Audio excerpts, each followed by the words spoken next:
Charlie Kirk. Now, watch the Narcissists. Hello, I'm H.G. Tudor. Conservative activist and Turning Point USA co-founder Charlie Kirk was assassinated on Wednesday after he was shot at an event at Utah Valley University.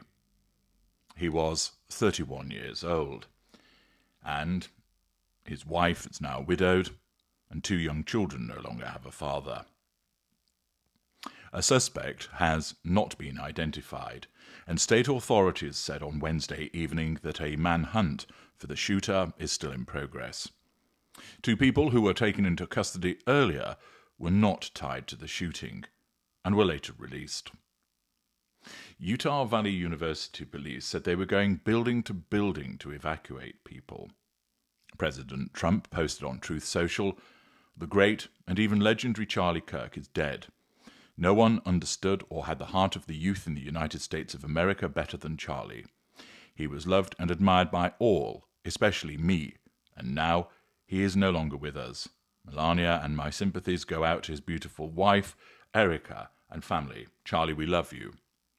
Kirk was participating in an event at the Orem, Utah, as part of his organization's The American Comeback Tour when he was shot.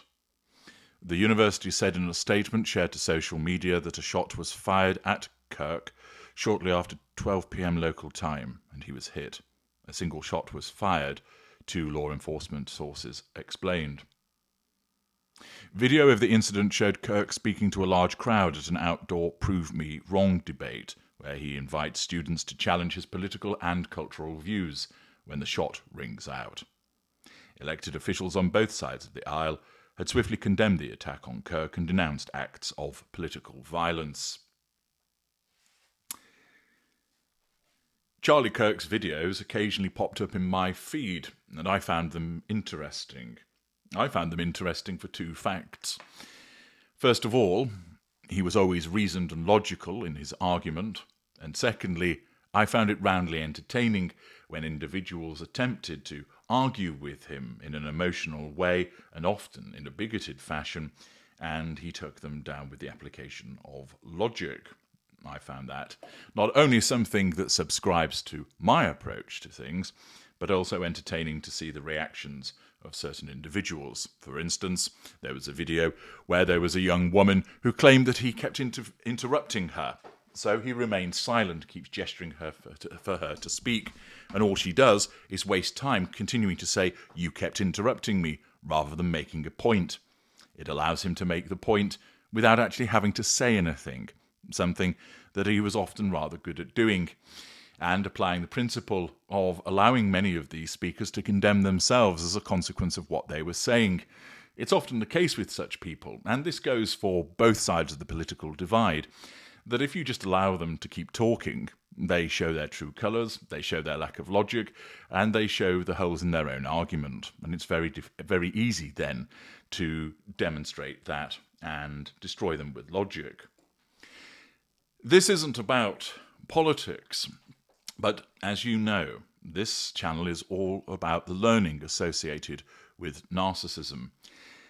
Leaving aside the tragedy of a young man losing his life and a young family being left behind, leaving aside the debate about political violence and the fact that somebody has been assassinated just because he articulated a view that other people did not agree with, what I am going to point out to you is an opportunity for you to understand more about the way that narcissism works. Many people come to me for help. They come to me for help because my work works. They come to me because they've accessed my videos, my books, my blog articles, and they realize the efficacy and effectiveness of what I explain. Millions have been helped through this work over the last number of years. People invariably come because of their involvement with the narcissist in their personal lives, often romantic and familial, sometimes to do with friends or work or neighbours.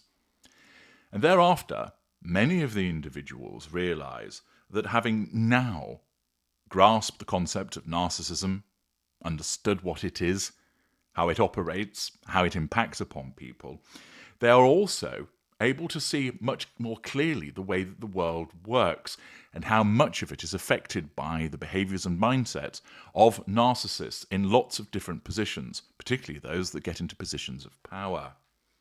It's often been stated to me that the knowledge that I provide in respect of narcissism is like a key opening up knowledge of why the world is often as it is. This is one of those moments whereby you can now watch the reactions of certain individuals to this tragic event and gauge how the narcissists respond. I'm not going to identify the relevant names of those individuals. You can do that. Many of them have already found themselves under the spotlight on this channel as a consequence of analyses in the Tudor scope. But you now have an opportunity to apply your learning as you watch the reactions of certain people, and where you understand them to be narcissists, you will gain a better understanding of why they are responding in the way that they are. For instance, there will be those that will leverage their position off the back of this tragedy. They will use words about the loss and the sorrow, etc. But because they are a narcissist, you know that this is simply cognitive empathy that is being exhibited, and the utilization perhaps of other people's words where they've been advised to say these particular things. Remember that when it comes to a narcissist and their interactions with other people, in effect, nothing is off the table with regard to its use and exploitation for the pursuit of the prime aims. Indeed, it's a central tenet of narcissism that it is exploitative of interpersonal relationships. And this is what the narcissists will do. There will be those that will seek to increase their own popularity by talking about this tragedy in a particular way, lamenting the loss of this young man. There will be others that will utilize it to gain political capital, to bring in perhaps certain laws, to condemn opponents, to utilize Charlie Kirk in a martyring way. Now remember, there will be many people that will remember him and may well martyr him, etc. And they do so because it's based upon their emotional empathy. But there will also be a significant proportion of individuals, although they may not recognize this because they are unaware narcissists, that their narcissism will cynically utilize the death of this young man for the purposes of pushing their own agendas, allowing them to use this event to gain control over an audience, big or small, whether posting on social media about what has happened or speaking to a nation about it. They will draw fuel by way of people's responses as a consequence of perhaps issuing vengeful rhetoric or sympathetic noises. It may be utilized for the purposes of residual benefits, for instance, facade management. But you will be able to see that those known and identified narcissists, their reaction isn't because they genuinely care. They can't, because they're narcissists.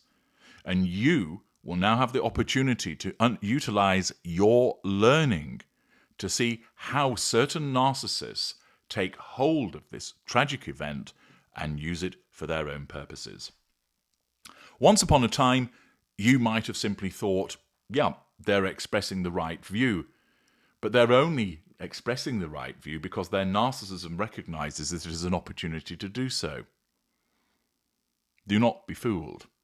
There will be plenty of people that will express genuine condolences driven by their emotional empathy and no self-seeking activity. But just you watch how many individuals who are identified narcissists that will leverage off this tragedy. That's one side of what will occur. But there's also something else in relation to how you should watch the narcissists. Watch for those that stay silent, those that say nothing, those that were prominent in relation to problems that had occurred elsewhere. For instance, you might want to consider who are the individuals that spoke out following the death of George Floyd a number of years ago. Who were those that were individuals that were vociferous supporters of Black Lives Matter? They became politicized, and the narcissists naturally used that event for their own purposes. But watch now how those individuals that spoke out in relation to that event say nothing in relation to Charlie Kirk, simply because they have no emotional empathy, and those that have cognitive empathy are not flexing it because they perceive that Kirk, as a conservative, is diametrically opposed to their own beliefs. You might think that where an individual would exhibit humanity, they would simply put political views aside and recognize this is a tragedy. Somebody has been killed simply for articulating a view, and doing so, I reinforce, in a measured and logical way. No shouting, no screaming. Kirk sometimes described as firebrand. That's not an appropriate description at all. Whenever I've seen him speak, he was always measured in what he stated, calm, polite. That was part of the reason why he got under the skin of so many individuals who don't actually listen to what he has to say. But watch those narcissists that now stay silent, where once upon a time in relation to different causes they jumped up and down, issued statements on Instagram, utilized hashtags in support of particular causes, and now silence. It demonstrates their hypocrisy. It demonstrates their allegiances driven by their narcissism, and it also demonstrates their complete absence of emotional empathy. Accordingly, tragic as the circumstances of the death of Charlie Kirk are, it presents you with an opportunity as you watch the aftermath of reactions across mainstream and social media, so that you will be able to identify the responses of many individuals who you know to be narcissists, and now you can say, they only said that in the pursuit of the prime aims. They only did that in pursuit of control and fuel. Note, they haven't said anything at all. That demonstrates their absence of emotional empathy and the pursuit of an alternative political view driven by their narcissism. You can utilize this as another opportunity to learn. I'm H.G. Tudor. Thank you for listening.